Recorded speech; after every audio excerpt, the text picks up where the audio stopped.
adalah mati.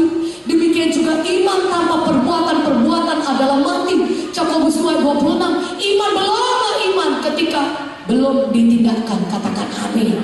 Tapi iman adalah iman ketika saudara menindakkannya. Iman yang sejati adalah iman yang ditindakkan. Saudaraku, Tuhan Yesus mau menyembuhkan kita. Kuasanya tidak kurang menyembuhkan kita, tetapi dengan iman kita menarik kuasa Tuhan bekerja dalam hidup kita. Dengan iman kita menarik kuasa kesembuhan bekerja dalam tubuh saudara. Katakan amin.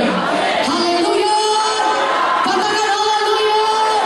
Tuhan Yesus mau saudara sembuh. Dia bahkan sudah berbilur-bilur, berluka-luka menanggung penyakit saudara di kayu salib supaya kita bisa sembuh. Itu firman-Nya. Karena kepada hari ini percaya kepada firman Tuhan, tindakan iman saudara, ucapkan iman saudara, maka saudara akan sembuh. Sama seperti perempuan yang 12 tahun sakit perdarahan di Markus 5. Saudaraku, apa yang dikatakan oleh perempuan ini? Kalau saudara baca Markus 5, di situ dikatakan bahwa perempuan ini sudah menderita pendarahan 12 tahun lamanya, dan dia sudah mengobati dirinya ke berbagai-bagai tabib. Tapi keadaannya tidak bertambah baik, malah bertambah buruk. Dia sudah menghabiskan segala apa yang ada pada miliknya untuk berobat, tapi keadaannya bukan bertambah baik, tapi bertambah buruk. Dia sudah menunggu ajalnya saja. Mungkin kalau zaman sekarang ini kita namakan penyakit yang demikian terus-menerus, saudara, tidak berarti sudah namakan kanker, saudaraku.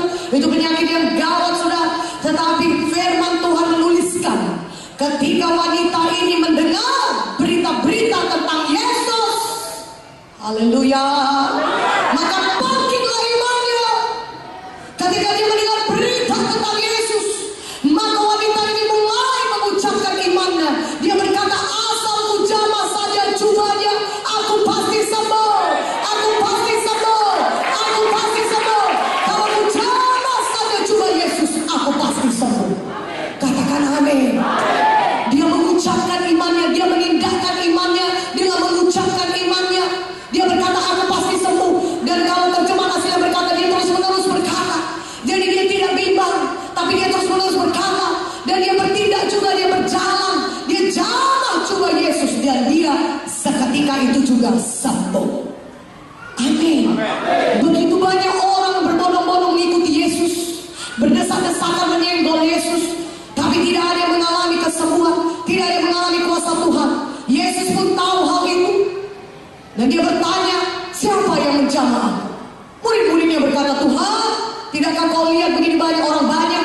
Tentunya begitu banyak orang yang menjamah engkau, menyenggol engkau dari tadi. Ini orang banyak berkerumun mengikuti engkau dari tadi.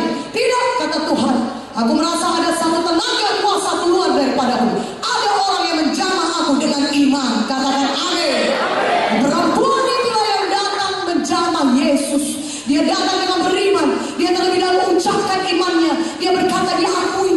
Dia katakan, asal ku jamah saja jubah Yesus, aku pasti sembuh. Asal ku jamah saja jubahnya, aku pasti sembuh. Asal ku jamah saja, aku pasti sembuh. Haleluya. Saudaraku, walaupun mungkin saya tidak bisa berdoa kepada saudara satu persatu dan meletakkan tangan di atas saudara satu persatu, tapi kalau saudara beriman di tempat duduk saudara sekarang ini, saudara ucapkan, saudara akui, saya pasti sembuh oleh firman Yesus, maka saudara sudah sembuh. Saudara bisa sembuh di tempat duduk saudara sekarang ini. Yang percaya katakan amin. Yang beriman katakan amin. Akui iman saudara seperti wanita yang sakit 12 tahun perdarahan ini. Di tempat duduk saudara katakan oleh bilur Yesus, aku sembuh Tuhan. Malam ini firman-Mu berkata oleh bilur Yesus, aku sudah sembuh. Maka aku percaya sekarang ini aku sudah sembuh. Mana aminnya? Lebih kuat aminnya. Tahukah saudara, iman itu adalah dasar dari segala sesuatu yang kita harapkan, bukti dari segala sesuatu yang belum kelihatan. Ibrani 11:1 berkata, iman itu adalah bukti dari segala sesuatu yang belum kelihatan. Katakan amin. Dan kalau saudaraku, saya katakan kepada saudara demikian. Saudaraku, di tangan kiri saya ini ada uang 100.000. Di tangan kiri saya ini ada uang 100.000. Apakah saudara percaya? Saudara katakan, saya percaya, Bu. Di tangan kiri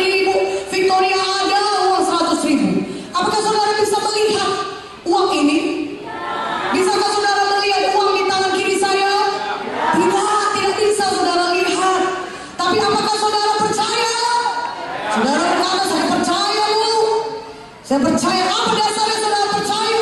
Ucapan saya yang mengatakan di tangan kiri saya ada uang 100.000. Saudara berkata, saya percaya Ibu Pendeta Victoria tidak mungkin berbohong. Dia kan Ibu Pendeta.